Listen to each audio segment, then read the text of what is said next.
E aí, gente, bom dia, tarde, noite. Vamos falar então sobre as aplicações da teoria de perturbação independente do tempo. Lembrando que essa é a parte em que realmente a teoria é aplicada para sistemas físicos interessantes ali, para corrigir alguns sistemas que é limitado pela equação de Schrödinger, né? Só que eu não vou explicar tudo. Vocês vão fazer os seminários dessa parte de aplicações e aí eu vou pincelar aqui rapidinho. Hoje não vai precisar do bebezinho pistola lá com o tamanho do vídeo, mas então eu vou pincelar rapidinho só o que vai precisar de ter em cada um dos seminários, né? Dependendo aí dos tópicos que forem ser discutidos.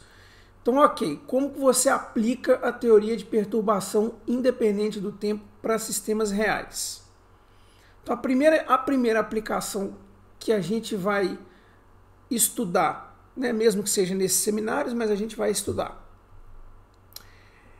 é a estrutura fina, inicialmente em relação ao átomo de hidrogênio, claro. Beleza? Então, coloquei aqui a tabela periódica para estudar, mas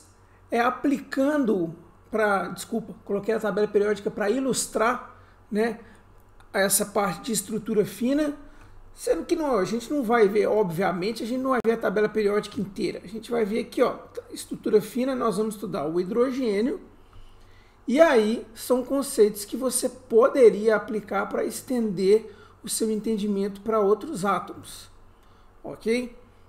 Depois da estrutura fina, que é o seguinte, né? Como que a gente vai corrigir os níveis do átomo de hidrogênio?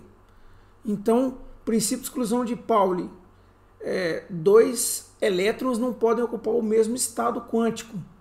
Só que quando a gente resolve o átomo de energia, os psi-n-l-m, a energia depende só do número quântico n. Como que a gente corrige isso para fazer ela depender do L e do M, ou potencialmente, né? Então, é uma das aplicações da teoria de perturbação independente do tempo. E aí você vai entender por que entra um outro elétron na chamada camada K, lá que você aprende na química. Beleza? E aí você vai conseguir, por meio de teoria de perturbação, ver que essa primeira camada cabe realmente 2 elétrons, certo? Que não é só do número quântico n que ela depende, na verdade. Você vai usar a teoria de perturbação para mostrar isso. Depois, segunda aplicação, estudo do efeito Zeeman, que ocorre quando você submete um determinado átomo a um campo magnético.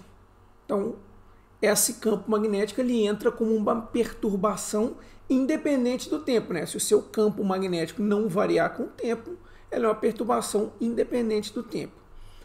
Por último, no que diz respeito a spin, nós vamos ver a estrutura hiperfina, onde o spin vai fazer parte, né, elementos ali do spin que se relacionam com o spin de um elétron vão fazer parte lá do seu hamiltoniano da perturbação.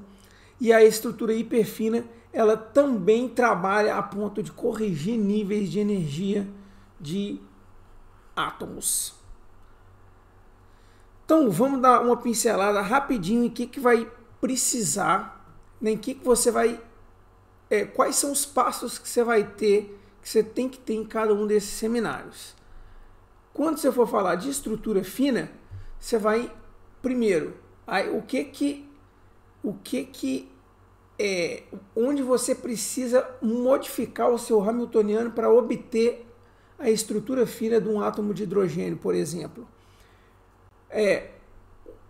O operador momento que a gente usa na equação de Schrödinger, ele é clássico, ele não é relativístico, e o elétron se move, a órbita do elétron, vamos dizer assim, você não pode restringir o elétron a um movimento clássico. Você tem que expandir para um movimento relativístico.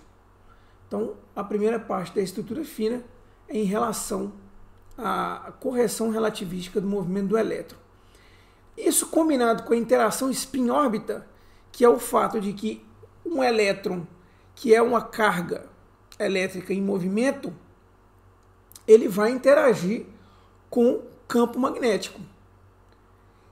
Mas quem que provoca esse campo magnético, né? Lembra que um átomo, ele é um mini-ímã. Então, a órbita do o spin do elétron interage com o mini-ímã que constitui cada átomo. Então, essa interação spin-órbita tem a ver com o magnetismo ali intrínseco do átomo e ela vai colaborar para compor ali aqui um hamiltoniano de perturbação da estrutura fina.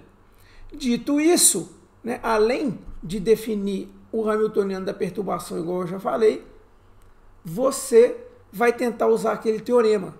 E aí, não tem algum outro hamiltoniano, não tem algum outro operador qualquer que comuta com o hamiltoniano original, que é o hamiltoniano do átomo de hidrogênio, em que você pode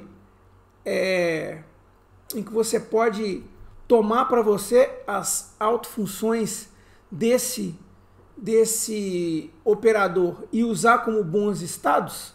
Então você vai ter que estudar o que seriam os bons estados. Quando você consegue fazer isso, o hamiltoniano te fala que você pode aplicar a teoria não degenerada.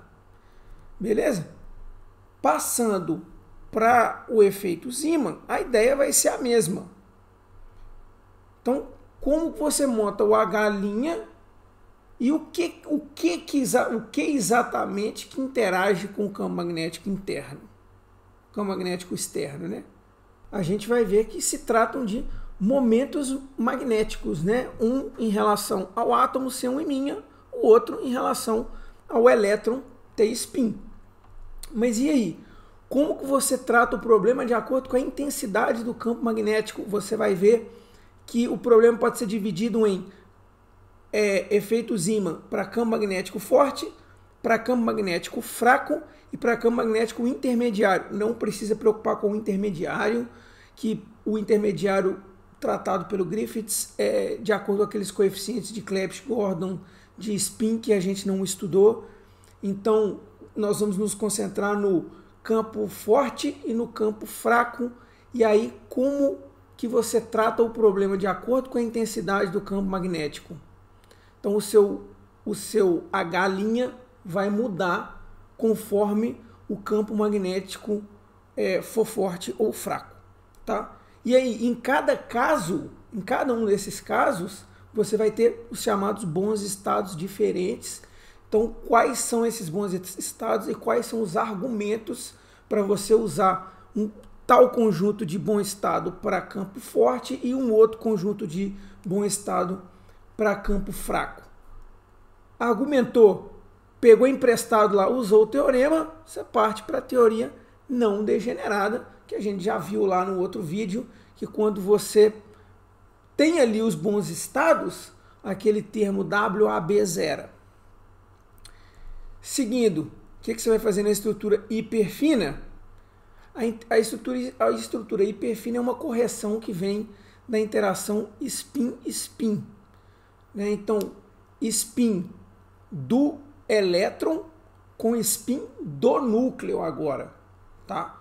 O próton que está lá sozinho no núcleo, para todos os efeitos imóvel, igual a gente gosta de tratar, ele é um férmion com o spin dele lá, o spin meio dele lá, o spin semi-inteiro dele lá, como qualquer férmion, e o spin do próton vai interagir com o spin do elétron. Então, como que você trata isso e como que ele afeta níveis de energia do átomo de hidrogênio? Como que você monta o H' a partir disso e quais são os bons estados que você escolhe? Então, os três casos segue sempre a mesma linha. Adicione termos ao seu hamiltoniano que a equação de Schrödinger não previa. Então, como que você pode atribuir termos ali de perturbação para esses termos que você está adicionando? Ou seja, quem é seu H'? A partir disso, quais estados que você conhece de algum outro operador que comutam com o hamiltoniano original e comutam com esse operador aí, para te permitir utilizar esses bons estados e partir para a teoria não degenerada. Uma última pergunta aqui que eu passei rapidinho porque eu esqueci, em relação à interação spin-spin, quando você tem a configuração de tripleto ou a configuração de singleto, elas se comportam da mesma forma? Então, esse também é um problema, esse é uma característica que a gente vai ter que responder nesses seminários. Beleza?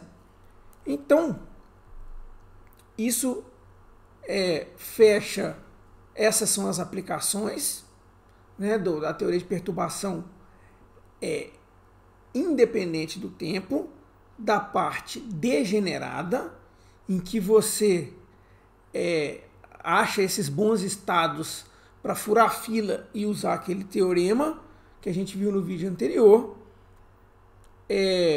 Então, qualquer percalço que tiver ali no estudo dos seminários, a gente pode debater nas aulas síncronas, que aí fica tudo resolvido, né? É bastante importante entender isso, porque aquela teoria que começou lá, mais ou menos, com um sistema de 2 níveis aqui, no final das contas ela te ajuda a entender como você aloca realmente os elétrons em cada nível de energia de um átomo. Beleza? O átomo de hidrogênio tem um só, mas quando você fala de estrutura fina e estrutura hiperfina, você consegue entender como que você vai alocar os outros elétrons de todos esses elementos aqui da tabela periódica. Então, é uma aplicação muito interessante, né? Começou ali meio sem pretensão, essa teoria de perturbação, uma coisa bem idealizada, e no final das contas você acaba explicando, usando ela para explicar muita coisa em relação ao posicionamento dos elétrons em cada nível de energia ou em cada camada lá da química dos diferentes átomos da tabela periódica. Beleza? Então, isso vai encerrar a teoria de perturbação independente do tempo. Isso encerra o nosso módulo 2. Então, antes de entrar no módulo 3, que é princípio variacional, vou soltar um videozinho de teoria de perturbação degenerada usando o QVIS. Beleza? Então, espero que dê tudo certo nos seminários. Qualquer coisa, me chama. Obrigado mais uma vez.